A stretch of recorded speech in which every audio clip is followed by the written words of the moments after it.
Finally, Tucson has come back to the Final Four.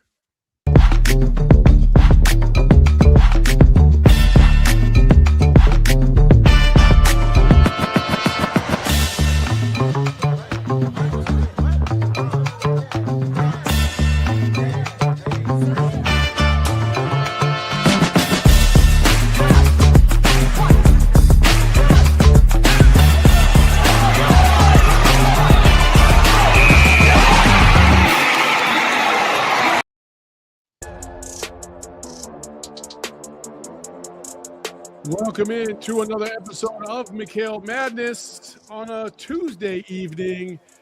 I'm Saul Bookman. That's my guy, Corey Williams. And, oh, man, the one word I always just want to repeat is finally.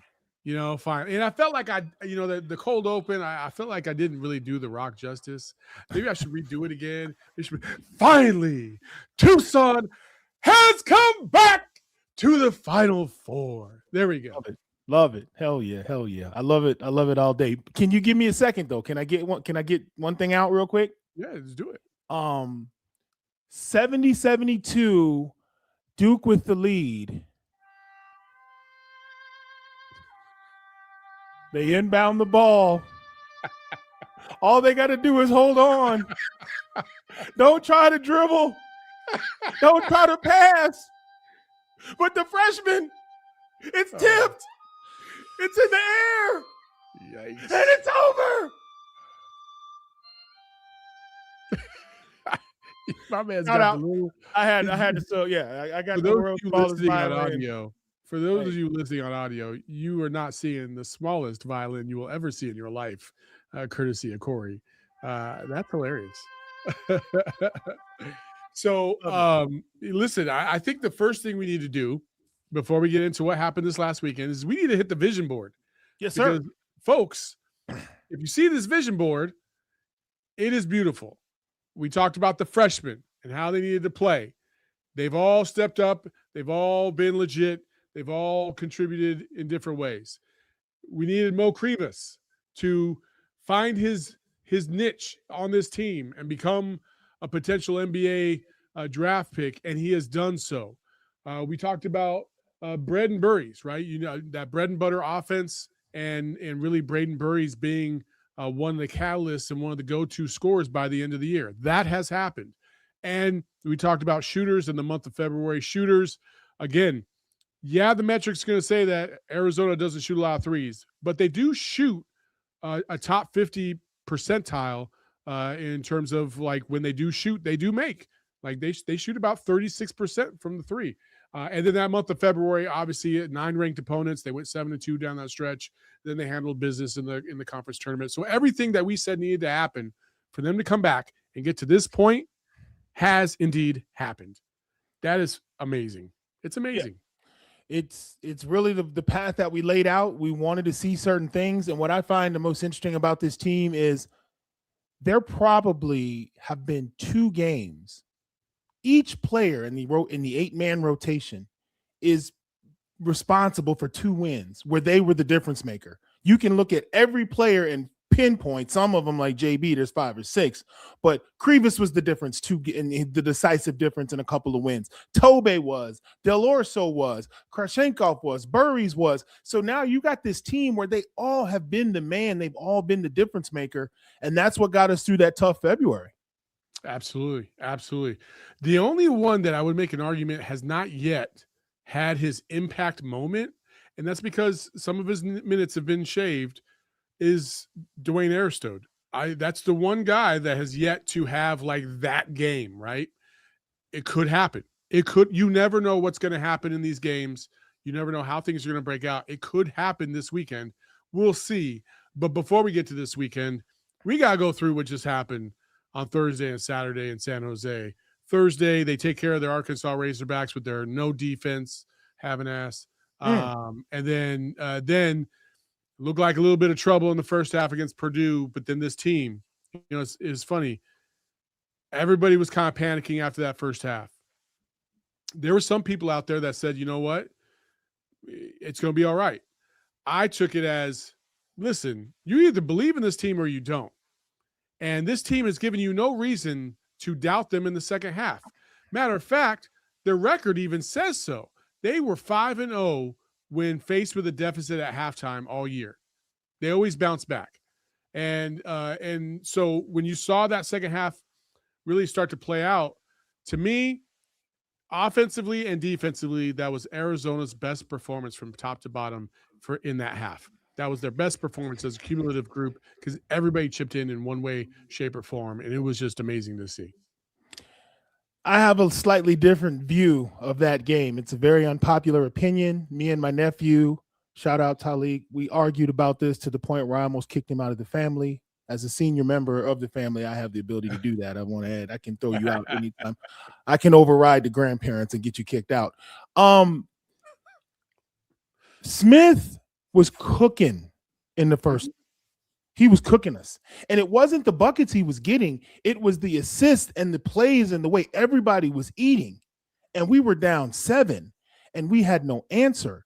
And then with 18:39 in the second half, he rolled his ankle. And I thought to myself, damn, I don't want to win this way. Saul, he scored 2 points in the second half, and they were both free throws. He shot 3 times in the second half. He stayed on the court because he was the leader, but he was incapacitated. He couldn't create. He couldn't get free of anybody. He couldn't get any separation. He couldn't get downhill. He was just out there as a placeholder, and we made a run. We were down 7 and got up 13 in about 6 minutes. He was never the same. Their offense was trash. Now, Arizona may have gone ahead and won that game anyway, but I think I was so baffled how the CBS crew, the analysts, because that's the other side of my brain, how they didn't pick up on the fact that from the sprained ankle on, Purdue was trash on the offensive end. They couldn't. Corey, I'm gonna sit here right now and tell you, I saw it happen right in front of me. I saw it happen, and he got up, and he kind of walked away, and a couple minutes later, you'd have never known that he was hurt. He was running. He never showed a glimpse of a limp. He ran full speed. Matter of fact, in the very next possession, he still had all the cutting ability and bounce that he had before that. Like, I'm telling you, like, I didn't even think of it as a factor because he bounced back so quickly physically. His range of motion wasn't limited. He was perfectly fine east to west. He was doing everything he could. The only difference was I felt like Arizona tweaked their defense and because what was happening was go ahead, Corey. I'll let you. I see what you're saying. I mean, I know that injury. You know that injury. You're not the same. You might be able to move around and run and play because your ankle's still hot. But the spring and the pep in his step from the first half to after the ankle injury, he only shot the ball 3 times. How do you have Arizona down 7 and you're cooking and you only shoot the ball 3 times in the second half? That's not possible. So if he was 100%, I'm not saying it would have made a difference. I'm saying, I know you're the head of the snake, bro. You can't come out the game. You got to try to gut it out. And I also know in the pressers, neither he or his coach addressed it because that's a class program. They're not going to say, oh, I hurt my ankle and I couldn't go. He knew that was the last game of the season. He knew all the chips were pushed in front of the table. That kid's tough as nails. He stayed out there and he tried to play. I don't think you can go 100% after the way he rolled it. But then again, I may be wrong. And then again, Arizona may have gone ahead to win that game anyway, because the things they were doing really didn't have a whole lot to do with him anyway. I just noticed the water was off. He wasn't getting no more buckets after that. And he was the only reason they were up 7 at halftime. So I take it how it came. I'm not going to apologize for it at all. I'm U of A. I don't care what happens. Yeah, listen, I did definitely saw things a little differently there. I felt like Arizona very much started to hug his hip a lot more than they did at first. I think when he was coming off those pick and rolls, he was coming off so wide that it was creating separation. It was impossible for Arizona to chug and recover. So what they started doing was hedging a little bit more, forcing him away, and giving that little bit of a space. And then the guys coming off picks, instead of switching, they were hugging his hip. They weren't allowing him to be able to step back and hit those threes as easily as they were at first. Yeah. And that's been kind of Arizona's recipe. They play a lot of drop coverage as well. And I think they just modified that drop coverage in order to make it just a little bit more uncomfortable for not only him, but for a Lawyer as well and all those other guys. So I agree. I think the play that signified the intensity was when Burries dove for the loose ball, dove and kicked it up to Karshenkov for the layup. That signified a whole new level of passion and intensity from that Arizona team defensively. But the hooper in me is sitting here thinking like, Elite Eight game, I'm balling against Arizona. Why do I only shoot the ball 3 times in the second half? Am I scared or am I hurt? And I was bouncing back and forth between the two. I don't think this kid's scared, but you're right. They did crank up the defensive intensity. Purdue never was a team that was going to go off script and force up bad shots, but there were moments as Arizona started to pull away, they needed him, and he was ghost. And I don't know, maybe it's a credit to us. I hope I hope that's what it is. Either way, I don't even care. Final Four, let's go. I'm hyped. Yeah. I think there was a little bit of, Smith was struggling coming into this game as well, like in terms of his shot. Like he wasn't scoring at a high clip. And some of that came back in the second half. Like he wasn't, to me, I think it was a cumulative effect because he was cooking at first and then his teammates were cooking as well. And they were clicking on all cylinders. And then that second half started and Arizona shut off the fountain everywhere else. And there wasn't really much that he could do. Nobody was cooking. Nobody was feeling in a groove. And I think that's a large credit to what Arizona was doing defensively to really match it up. And I saw a comment just a minute ago talking about like Bradley switched up and started guarding Smith. Yeah, it was a little bit of that. Ivan Karchenkov also was guarding Smith, several times in that second half. So it wasn't – I know a lot of people were looking at, Karchenkov's getting cooked. Well, part of their defensive strategy is to make sure that they can get the mid-range extended all they want. You just can't be, freewheeling to the hoop and shooting little middies and stuff like that. Like that's fine. And I think they were feeling them out. And that's what Arizona's done all season. They've kind of felt teams out, realized, how good are they tonight? How do they feel? What do we need to do to adjust? And then they make those adjustments at half and they come back out and they start cooking. And I think that's exactly what happened tonight. I think for me, it was a variety of different things. I thought Koa Pete really set the tone to start the second half offensively, like basically determining that we were not going to lose that game. I think JB started chipping in. But for me, the biggest shot of it all was when Arizona had finally taken the lead and they get the turnover, they run down the court and JB hits Delhi for that three. Once that three hit and they went up 6, you could feel it in the building that it was over. Yeah.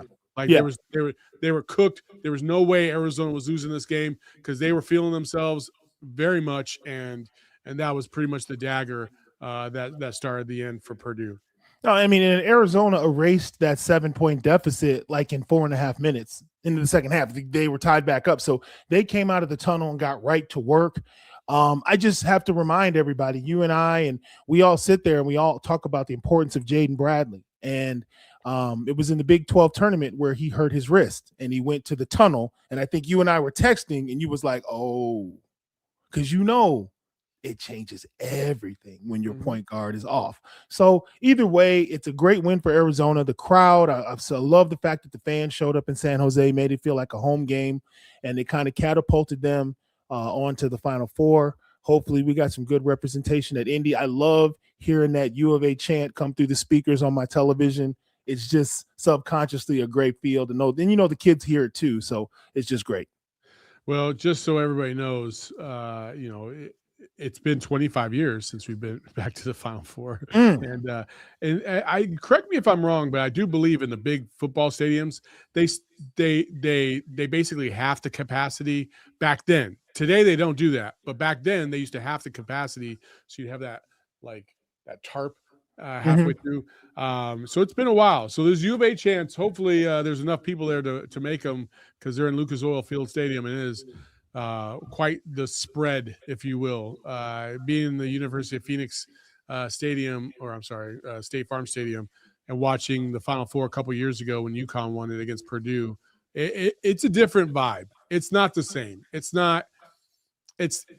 just feels like a basketball game in a football stadium is what it does. Right. Because they want to get as much money as they possibly can. So it'll be an adjustment. But, Corey, obviously you played in 94 in the Final Four.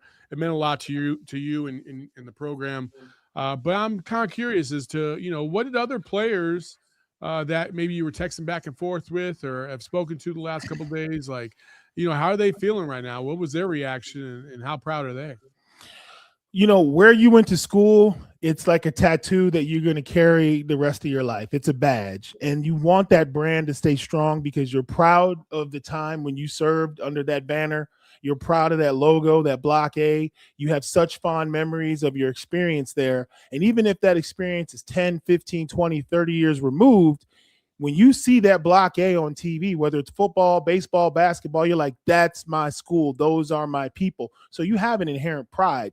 And then I don't have kids, so I'm not going to use the analogy of children, but when you see your program doing good, you're like a proud parent. You're like, yeah, that's my brand. That's my people. That's my tribe. They're doing good. Just a tremendous amount of pride. We all take pride in the fact that we went to Arizona. We played for Coach Olson. We've got dozens and dozens of guys who've had NBA experience and careers. We've got guys coaching the sidelines in the NBA and college ranks, guys behind the camera, in front of the camera. As an alum, you just love seeing the brand do well. So just tremendous amount of pride. And guys that are low key and usually don't talk a lot, they were like, yeah, we, us. And those are the words that get used so much. It's we, it's us. And it's funny because these kids weren't even born the last time, we went to a Final Four, but we feel connected to them because of that block A. So it's just, the group texts were hilarious, posting old pics. You guys remember when, this and that. I mean, all week long, I'm hearing from guys I haven't talked to in years. And, you see the effect it has on the fans, but from the alumni standpoint, man, you're like a proud parent. It's like you watch your kid grow up and they do great things and you're proud.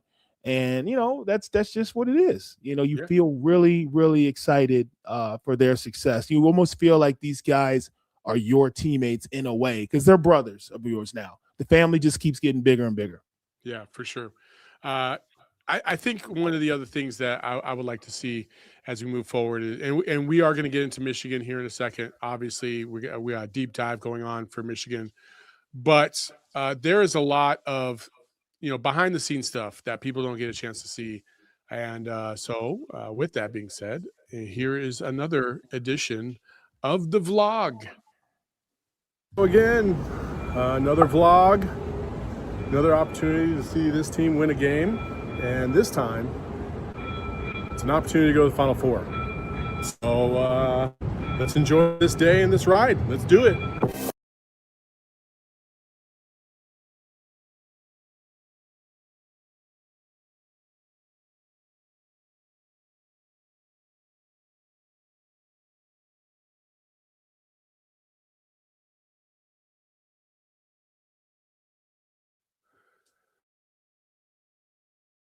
We got technical difficulties here, Kev. I guess so. I can't I hear anything. suppose so. I'm gonna try to figure out why the vlog froze. Okay. I'm not sure as to why, but I'll figure that out and I will text you when the vlog is all good to go. I don't know why that happened. Sorry, chat. All good. Can you hear me okay? I can't hear anything. Kev. Corey's back. I'm back. Can you hear me? Can you guys hear me? Yeah. Okay. All right. Yeah. Yeah. Well, I couldn't hear anybody. So I was just wondering what was going on. So, all right. Well, so much for that. It was. Well, why don't you talk us through it? I saw you swimming in the confetti, acting like a 10-year-old kid, all that kind of foolishness. But I appreciate that. Did you get a handful or pocketful? And I did. Yeah, I know I got 2 handfuls. Brought some back for Kevin and Damon. So yeah, for sure. I got it all, and it was a great experience. And hopefully we can get it back up and running here in a second. But yeah, it was a fun time, and I try to evolve as I do these vlogs and talk to more people, and I did that this time around. We got some sound from Brian Jeffries, the players, a couple other key U of A people that are always around and following this team. So, but while we get that fixed and ready to go, let's talk about Michigan. Okay.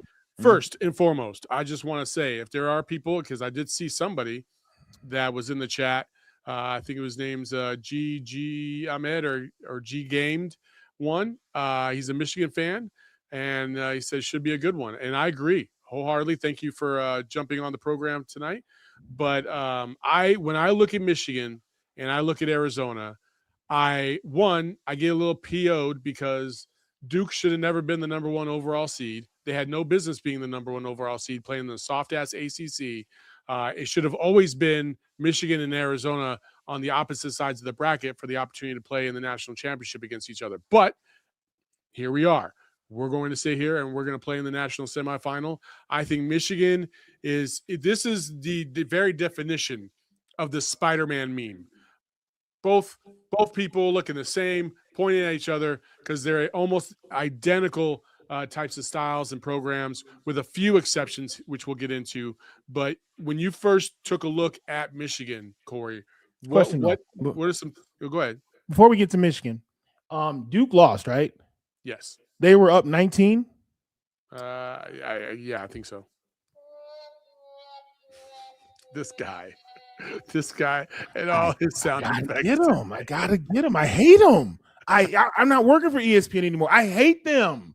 So yes. Thank you, UConn. Anyway, Michigan, you're 1,000% correct. Michigan is built the way a winning basketball team should be built. You go out and get some good big men. You go out and get good guards, and then you let everybody understand their role and you punish people. Michigan beat Gonzaga by how much this year? I want to say they beat them by 25, 30, something like that. I mean, they embarrassed 30 plus, yeah.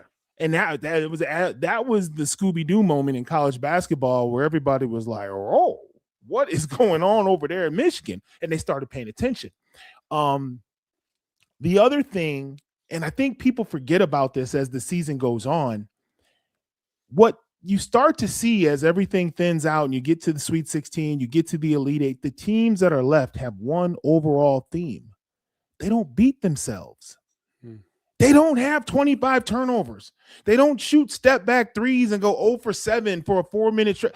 They don't make stupid fouls. They don't give up and ones. And when you don't beat yourself, you make sure that I'm going to make it to the 10th round of the fight. I'm going to be there the last 2 minutes of the game.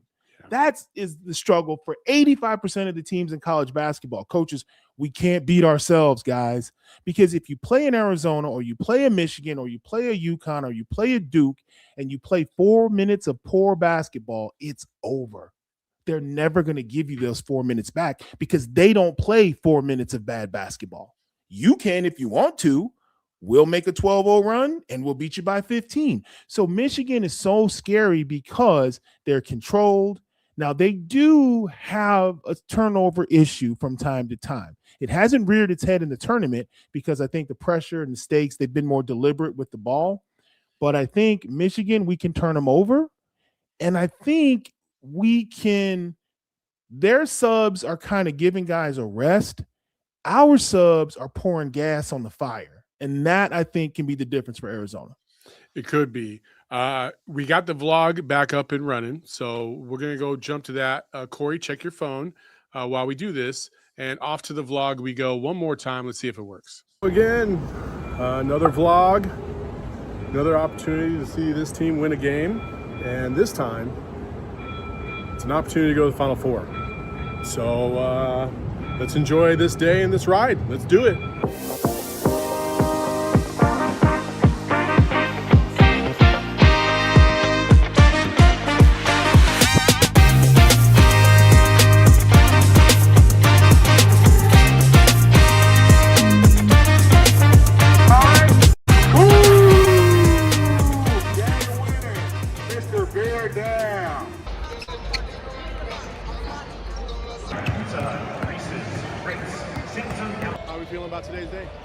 Well, if the Wildcats play anywhere close to how they played against Arkansas, they got a great chance to win. It's a tougher matchup. I mean, Purdue's red-hot team.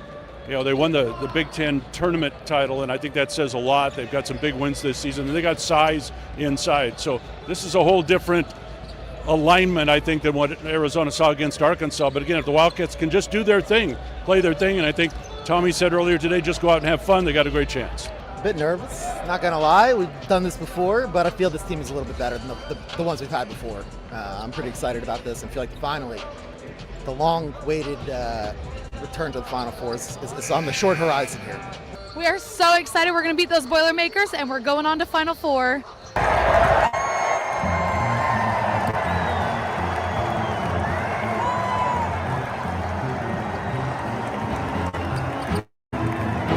Let's meet the starting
surreal moment. Just walking around, everybody's just excited, doing their thing, taking pictures. Unbelievable moment here. Wow, just so cool, just so cool.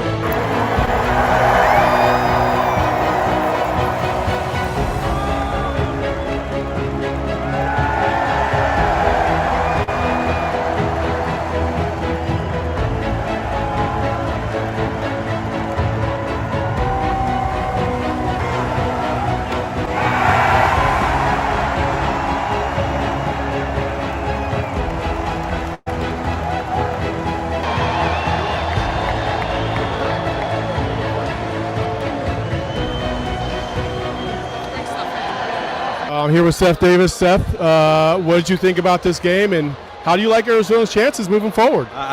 They'll be my pick in Indy. I don't know if that's good or a bad thing, but they got a little out of character in that first half. I thought Purdue had a lot to do with that, and they got back to basics. The things that brought them here, and kept their poise. Well coached, good culture, good players. Very convincing win. Impressive. Wilbur, do you like our chances in Indy? Did you like the game today? It was pretty sweet second half, right? And what are we going to do? Are we going to win the Natty?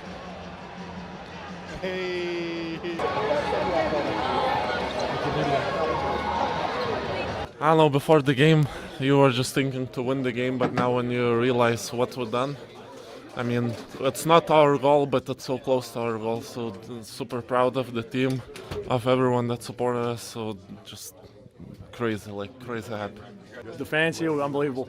They made it feel like McKale. It felt like we were in McKale again, cutting the net again. And it's crazy to think we still have 2 more games.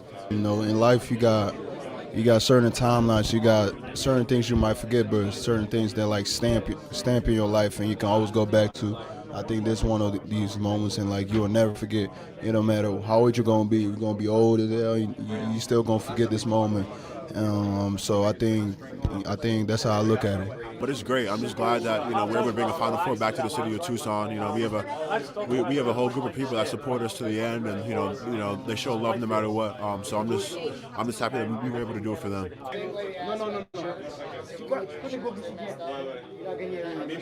Mackenzie, how are we feeling about now going to the Final Four? I am fired up. This is amazing. A dream come true. I feel honored to be able to help cover this team this season. You did a great job. Were you a little nervous? A little nervous about the game or my job? Never nervous about the game. I think this team has done phenomenal with second half adjustments. Okay. Nervous for my job? Yeah, sometimes. Gotta ask the good questions, Absolutely. Well, I will see you in Indy. See you in Indy. Let's go. Let's go. Bear down. Brian, I know you're on your way out as fast as possible, but as fast as possible. You've been around this program. You know what it felt like in 2001 to go back to the Final Four. Yep. How are we feeling today? Pretty happy for these guys. I tell you what, they deserve it. Ever since, last fall when they first started practicing. And I'm no expert. I'm not going to tell you that I knew they were going to do this. I just knew that it was a group that really believed in one another and trusted one another, and the coaches trusted in them. So if everything fell together, they had a chance to go deep, and now they're going deep. They are going deep. St. Elmo's, are you going to go, and are you going to have some steak? I can't afford it, but I'll try. If you're buying, Saul, I'm there. Absolutely. Listen, I'm balling on a budget myself, so we're good. All right. This is the greatest moment in PHNX sports history, I might argue. Live it up, brother. Wow. Live your best life.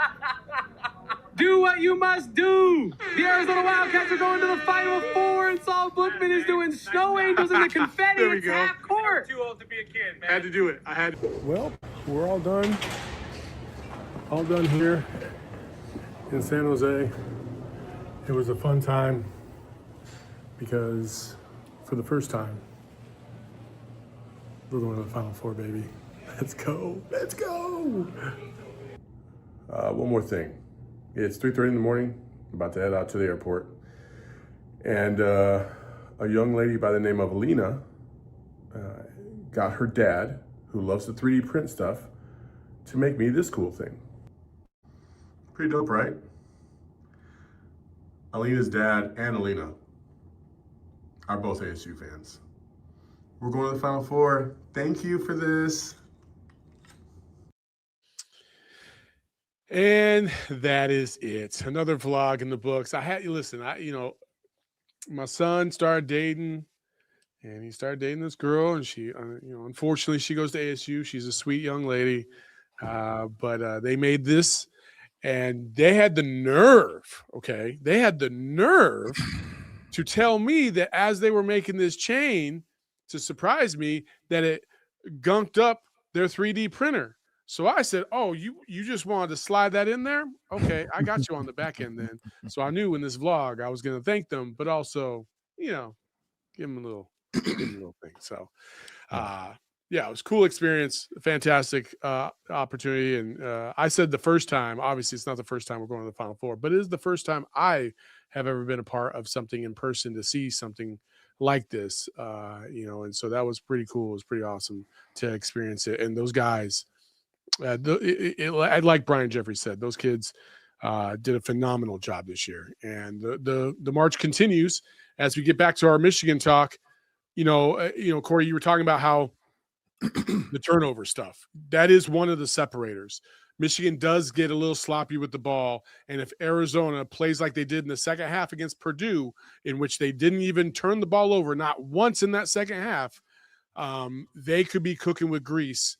But the thing that I feel like limits them is that I'm not so sure that they will be able to draw the amount of fouls like they have been all season long against a team that is size-wise comparable to what they have to offer as well. So I think there is a little bit of a balance there. It is. And, you look at the way Michigan affects people, and I think this game is going to basically fall along the lines of who makes the fewest amount of mistakes and who can do what we do to the other team. Like, they get people in foul trouble, we have to make sure it's the other way around. They get high percentage shots in the lane, we have to make sure that that's us. Like, we have to try to somehow flip everything about us onto them and put them in a situation where they're having to come from behind. They're making bad decisions. They've got to do different rotations that they haven't done all season. It sounds very simple, but it's very hard. You have to make a team like Michigan uncomfortable, put them in situations that they haven't been in. And that's going to be difficult because the truth is they've been in every situation just like we have. They're a very experienced ball club that doesn't make a lot of mistakes. I don't see either team running away from the other team. I think this game will be decided in the final 4 minutes of the game. That's just how I feel. I wish I could look into a crystal ball and say we were going to win because of X, Y, and Z, but they've got good counters for everything we do. So it's just really one of those things where we just have to wait and see. So I think there's a couple things that I would point to that are difference makers for both teams. One, I do think that Michigan pushes the tempo far more than Arizona does. Like, they get up the court as fast as they can. They look for those early up opportunities as much as possible.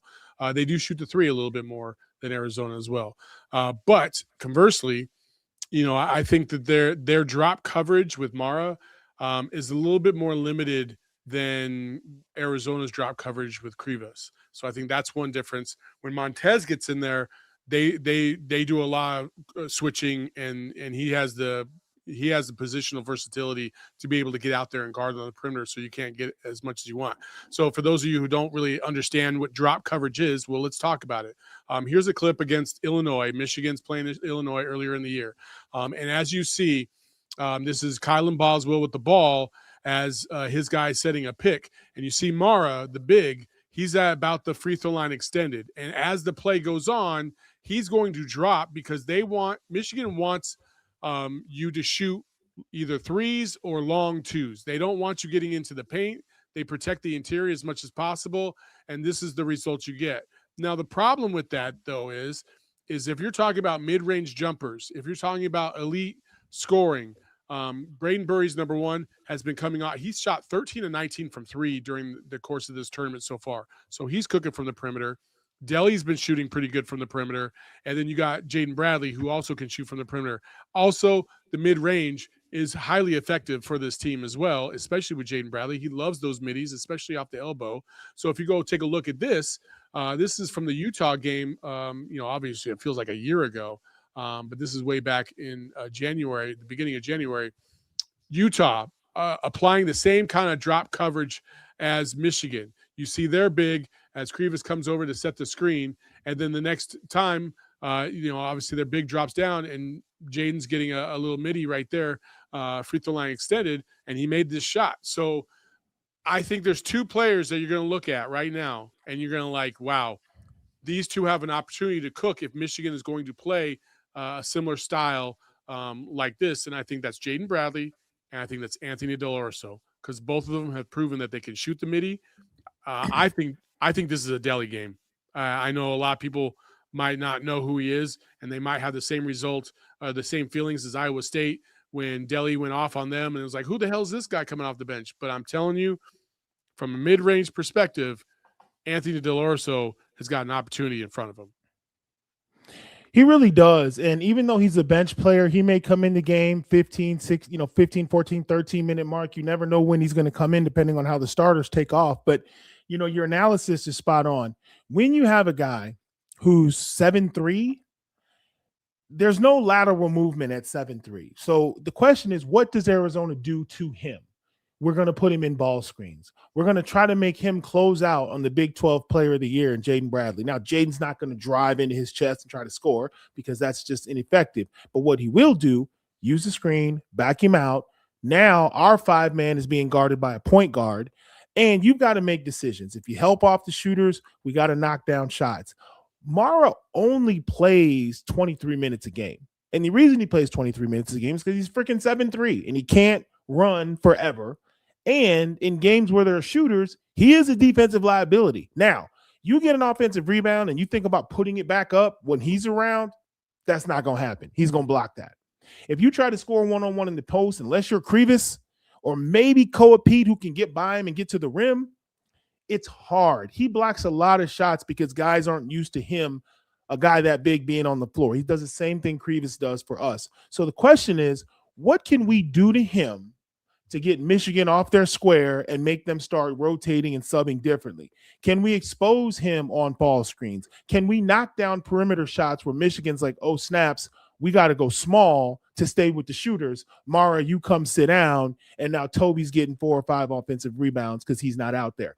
These are the chess pieces and the chess moves that Tommy will be looking to do in that Michigan game, because Michigan just rolling, doing Michigan stuff, they're just as good as Arizona. So we have to find ways to get them off their square. For sure. And that's why I like, what some of Arizona does. And, they like to run a 1-3 high set a lot. So they'll run that pick and roll at the top. And the 3 other guys will be along the baseline. It spreads things out. Those guys obviously rotate up, based on the movement and the action. But I think Mara could find himself in some precarious positions if everything goes right for Arizona. But conversely, listen, Michigan can get out and run. They've got they play outstanding defense. They like to double the post. They don't do it frequently, but they do it occasionally, and they do it more than Arizona does. Arizona very much is. They're just gonna man up one-on-one on the block, and they're gonna take their chances. Whereas Michigan typically likes to, every now and then, they like to change things up and shoot somebody to try and throw a double and shake things up. So but overall, both teams like to score in the paint. Both teams are efficient. Matter of fact, I think Michigan is their pick and roll rate is not high, but they are in the top 30 in terms of their efficiency using the pick and roll. So they're a good squad. And the same thing in terms of their offensive efficiency. They're one of the best in the country. This is the first time, I think, I forgot what the stat was, but both teams are ranked in the top 5 on KenPom in both defensive and offensive rating, which is phenomenal. Michigan is 1 in 5, 1 in offense and 5 in defense. And I think Arizona is 2 in defense and 4 in offense. This is literally the best matchup you could possibly hope for as we get into the semifinal. I'm excited. And this is one of the things I love about games like this is, yes, I want Arizona to win the national championship. I do. But if it's a great game and Arizona should find themselves on the short end of the stick, I can live with that because I know that they played a great team as well. and they didn't mail it in. And I think this is one of those games where I'm just going to watch a great basketball game, hopefully, and hopefully it goes the way everybody hopes it goes, where it's just a beat them down, drag them out kind of game. Yeah, and Tommy's familiar with Mara, from his days at UCLA and Arizona, played them, and they're familiar with several of the players on that team. What stood out to me is I was watching your vlog, and there was maybe 30 seconds to go, and Arizona's bringing the ball up the court, and Koa Pete did this fist pump thing, like yes, and to me that was powerful because that showed the emotion of we accomplished what we knew we could. Saul, we have to go back to when we did our episode 1 this season. The pundits, the fans, the diehards put that Final Four yoke on Arizona's neck and said, that's what we want this year. That is an insane request to be placing on somebody in November. I don't care what team it is. And they had to go into this year, go into the Big 12, knowing that the bar had been set that high. And anything short of that would be considered a failure. I thought that was incredibly unrealistic, incredibly unfair. Yet I'm sitting here watching these guys win game after game after game after game. They dropped 2 in a row, and then they picked right back up, kept winning, won the tournament in Kansas City. Now they're in the Final Four, and they're still celebrating like, yeah, we checked that off, but let's keep going. And I think that's so rare because a lot of teams took the court last weekend. Man, I hope we don't lose. I hope we win. And then there were some teams that took the court and they were like, we're on a mission. Like tonight's our night. We're going to keep going. We're going to keep advancing. And this Arizona team seems to have that attitude. Despite all their success, they still are like, yeah, we won. Let's keep going. And that's something that people have to understand because it plays into their psychology, how they approach the game. Michigan is kind of the same. Nobody was touting Michigan as a national champion at the beginning of the year. So they've got that same chip on their shoulder coming from, where they're coming from. And now you've got 2 Big Ten teams in the Final Four. And Michigan feels like they've got a chance to win it all. So I love the chip on our shoulder, but we have to recognize that Michigan has one too. I have a story coming out tomorrow evening. It basically talks about both these programs being haunted to some degree. All the close calls that Arizona's had. We can't forget all the close calls that Michigan has also had, since the Fab 5 days, when they had those back-to-back national championship appearances that were vacated, like as if it never existed in the first place, which to me is still a damn crime. We all remember those days, and you played against that 5-5 team, which is crazy to me. That's nuts. But and then the other 2 opportunities in the national championship that they've come up short. So they're searching for that next national championship since Steve Fisher did it way back in '89. Arizona, so many times you get to the Elite 8 or the Sweet 16 and just to go home empty. So much heartbreak in the last 25 years. Both of these programs feel like they're in a stable place. And we will get to the whole Tommy stuff here in a second.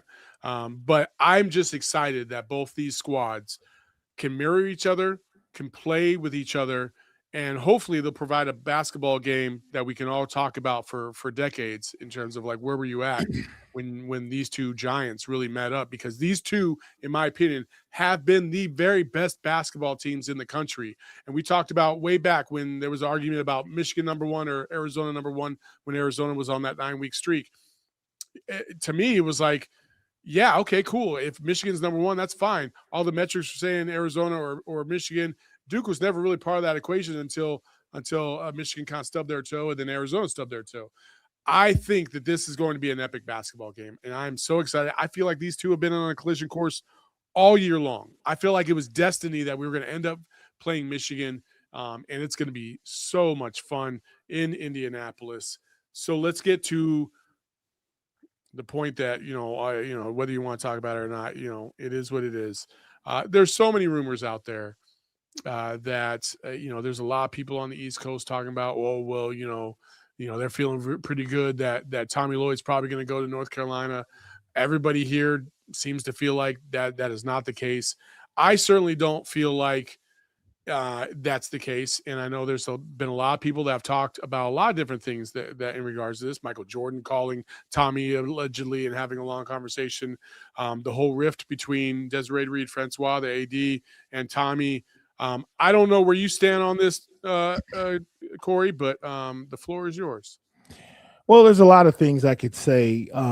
First of all, an AD and a coach not seeing eye to eye. This is not the first time in the history of college athletics that's been a story, whether it's football or basketball or baseball. Take your pick. It's part of what happens. So the people drumming up that storyline, first of all, that storyline's about 12 to 18 months old. People in the know have known about it for a long time. Hasn't had anything to do with business as usual. So I don't know that there's a whole lot there.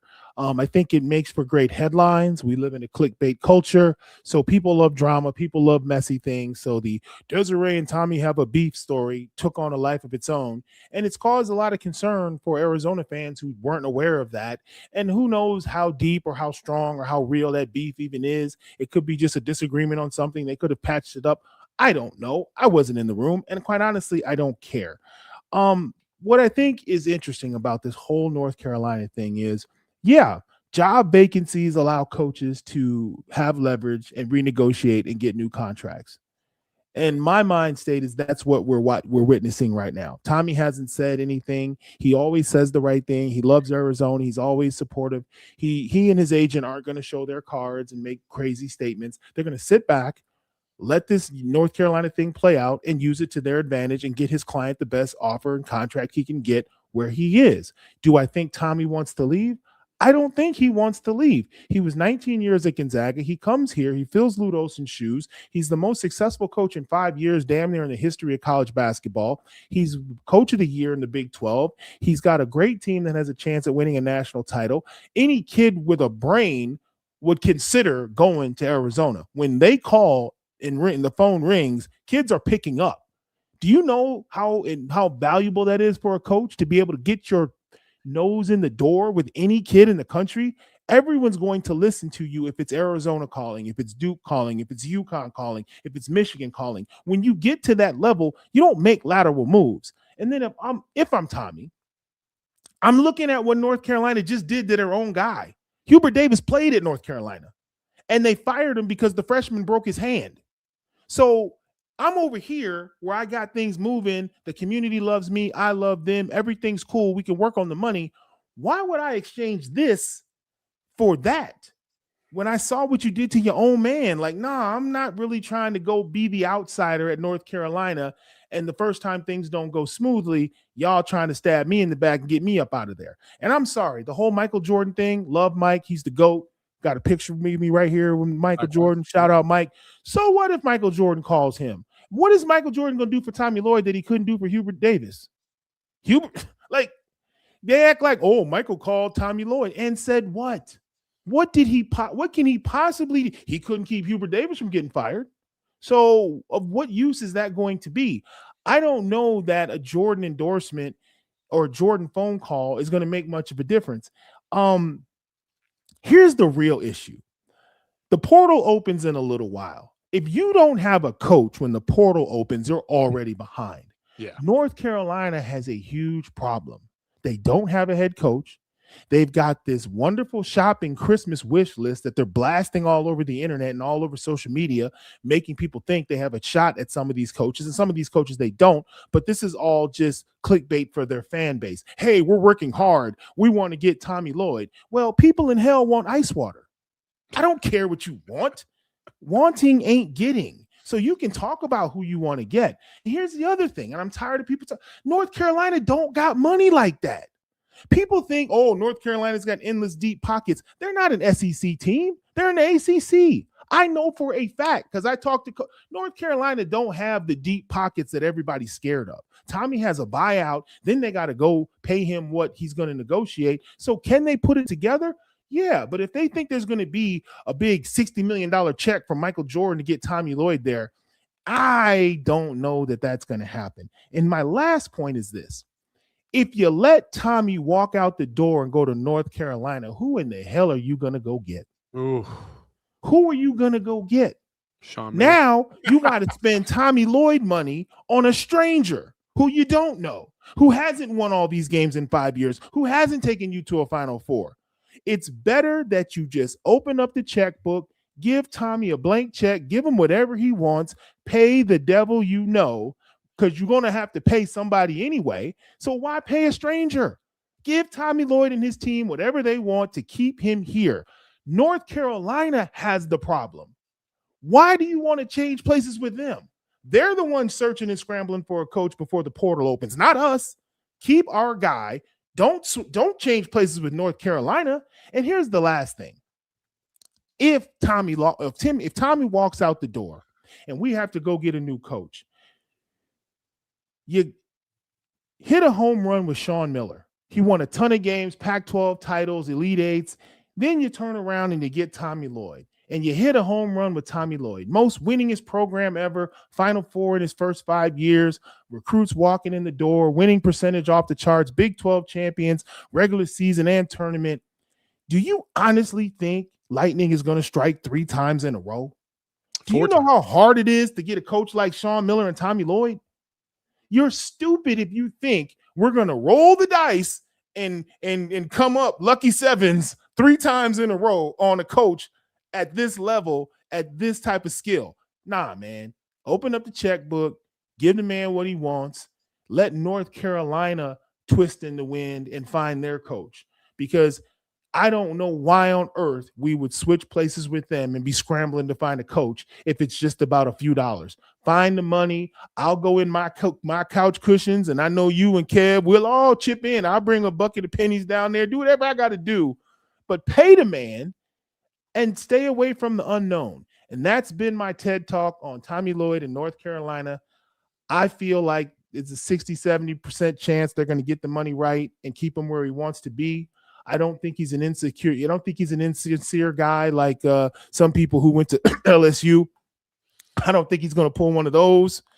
So my take is, if the money's right, Tommy's not going to walk away from what he's built. He's enjoying life.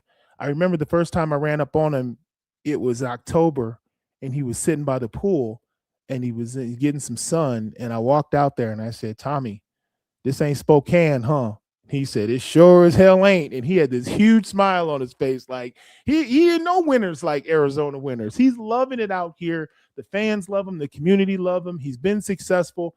He's never, nobody's ever going to forget about Lute, but I'll be damned if he isn't a good steward of the program and got everybody feeling, sky high right now. So Tommy Lloyd walking out the door, and Saul, I'm going to switch gears here slightly.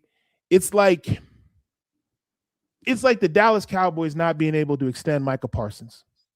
Just a dereliction of management. You got a Pro Bowl stud, one of the best in the business, and you can't keep him. It's shameful. It would be one of the biggest sports failings in history. It would stab a knife through the heart of every fan everywhere. And let's be real. U of A is a basketball school. Basketball is king in Tucson. You fumble Tommy Lloyd, it's a lot of people that are going to have to get real estate agents and move out of town. A lot of people. So that's all I got to say on that. Yeah, no, I hear you. And I think that was well said. I don't know where they're going to go from here. I'm optimistic that everything's going to be fine, and to your point, Tommy he even said today that they're just focused on the next thing. I think everybody wants him to come out and say, I'm not going anywhere, and shut it all down like TJ did out in Iowa State. But Tommy's not going to do that because he does have leverage right now. He just took your school to the Final Four for the first time in 25 years. If there is something within athletics or money that he does not like, now is the time to adjust and get yours. Like, I totally get it. And if any of us were in the same ballpark or in the same situation, we would be doing the same thing. And if we weren't going to do it, our families or our agents would be telling us to do it. So either way, it was going to get done. And it's going down like this. It's no different than Kenny Dillingham and Michigan. We talked about that before. I don't believe that Tommy's leaving whatsoever. I don't. To your point about sitting there and in the sunshine, by your pool in December, like you're not doing that out in North Carolina. You're not doing that. Like, it's humid as hell out there. Like, and somebody in the chat said UNC is a top 3 job.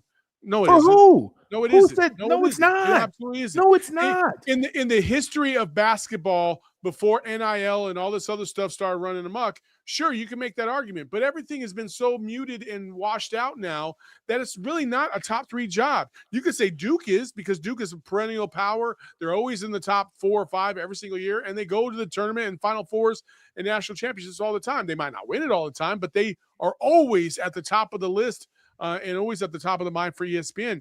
Arizona on the West Coast owns the West Coast. It was Gonzaga, and Gonzaga had kind of taken that mantle for a little bit from Arizona because Arizona couldn't find their way back to a Final Four forever. And now Arizona has wrestled it back, and they've been wrestling it back for the last 5 years. So I don't want to sit there and say that, like, Arizona is not as good a job as North Carolina, because I truly don't believe that. Everything Tommy needs to win is here. He just proved it this season by getting them to the Final Four. He might win a national championship. And if he does win a national championship, he is literally one other big tournament run away from potentially surpassing Lloyd Olsen, which is unfathomable because he would have 2 national championships. So, like, it's just crazy to think, like, what the potential of Arizona is with Tommy Lloyd and what he could do, because again, I think there's a separator here between Lute, Sean, and Tommy, and Tommy's overtaken Sean Miller because he was finally able to get Arizona to the Final Four. And I just think it's a great situation all the way around for him. Here's the thing people don't understand, and I know a lot of people, oh, North Carolina's a top job. No, it's not. And I'll tell you why it's not, because Roy Williams is involved. That's why. Roy Williams is picking the next North Carolina coach because that's what he does. They're still listening to his counsel. Now, he's friends with Mark Few, who's also a mentor to Tommy, and there could be a little bit of a connection there. But at the end of the day, if you built your own kingdom, why would you go to a school where Roy Williams is standing there, legendary North Carolina guy? You're his boy.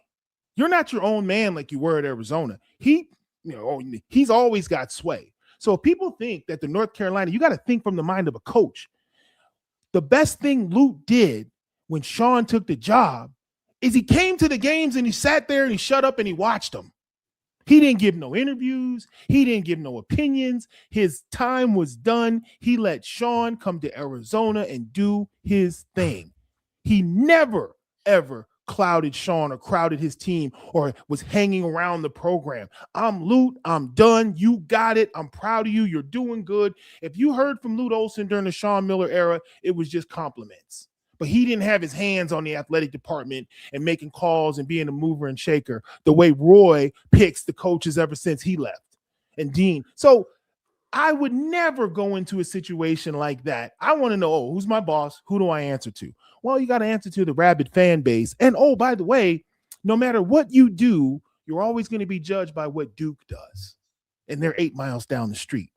And if we feel like they're better than us, we're going to blame you. And you're going to get fired and bought out. Bruh, no thank you. I'm not taking that job.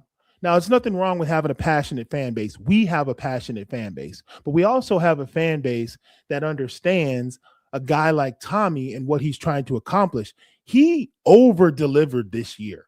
I mean that seriously. He didn't boast. He didn't brag. He didn't promise the world. But he came out and he coached his butt off, and the kids have over-delivered. And our fans appreciate that. We've had years where we've had super teams and we didn't get there, and the fans were like, gosh darn it, next year. Never, oh, fire so-and-so and get rid of this person and get rid of that person. So North Carolina may be a blue blood program. North Carolina may be a top-level brand. North Carolina may be historically one of the greatest college basketball programs in the history of the sport. But if it was a job posting on Indeed, nah, I'm straight. You can keep that job because coaches want longevity. You get fired from the North Carolina job, you got to take 2 years off before anybody will touch you again. You failed on the biggest stage in college athletics. What coach wants to exchange what he's built to go teeter on a tightrope at North Carolina? And what they're going to say, he ain't one of us. He don't bleed Carolina blue. He's Tommy Lloyd. He's from the Pacific Northwest. He was at Gonzaga. He was at Arizona. Yep. And right now, more than ever with social media, anybody with a cell phone has an opinion. They get in the message boards. Next thing you know, the sentiment changes, athletic directors feel the heat, donors are online, and all of a sudden you got all these forces aligned and you're thinking, you know what? I should have stayed by my damn pool in Tucson. Don't nobody need that headache, man. When you get to this point in life, people forget these coaches are talking about quality of life. I got teenage kids that are in school. They got friends. I got a sense of community that has my back. I'm making good money. I'm doing what I love. It's sunshine 300 days out the year. Quality of life matters as well. The only people that take those jobs are the guys that need the money. They're the ones that quickly take those top tier jobs because they want the money. And then they get burned out. So that's my TED Talk. I don't know what's going to happen. I could be 100% wrong, but from what I've seen and how hard it is for a coach to get a program rolling, you don't get it rolling and then toss it to the side. Tommy never struck me as a bright lights, big city. That's never been his vibe. I don't think he's built like that. It would take a ton of money. It would take a lot more to move Tommy to the point where he's like, okay, I got to go. Yeah. No, I totally agree. Totally agree. And with that, we're off to Indy for the Final Four. At least I am. I asked Corey if he wanted to go, but Corey has some other plans, so we can't. I ain't got money. Like what it is, like I have so many things going on. I can't make it to the Final Four, No. but I will be out there once again, hold it down, and make sure you guys watch Kevin and Damon as they do all the stuff, the watch-alongs, the pregame shows, the postgame shows. It's been a fun ride as Arizona takes on Michigan on Saturday evening after the UConn-Illinois game. And I don't want to besmirch UConn or Illinois. If either one of those two teams makes it to the championship and we end up winning, that's going to be just as hard a game because it's for everything, right? And so I'm not disrespecting them, but Michigan is the first and the next step. So that's what we're focused on. Go ahead, Corey. I don't count chickens, even though Easter's around the corner. But Jaden Bradley Boswell, ooh, that's some cinema, baby. That's some cinema. You know what I mean? I like it. We got some heavy lifting to do first Saturday night. A lot of heavy lifting there. We got crawl before we walk on this one. But for Corey, you can follow him at College Corey. You can follow me at Saul_Bookman. You can follow the show at PHNX_Wildcats. Make sure you check them out this week. And also, we have some new merch that you might want to be, spending your money on. You should check that out in the locker. I don't know if we have a graphic or not, Kevin, but the merch is fire. It's got a lot of good stuff in there, so go check it out at gophnx.com. A lot of U of A merch we just dropped this past week. Really cool stuff. But until next time, folks, here's the merch. Beautiful, beautiful, beautiful. Until next time, folks, we appreciate you. We love y'all. Bear down. Peace. We all silly like the mayor.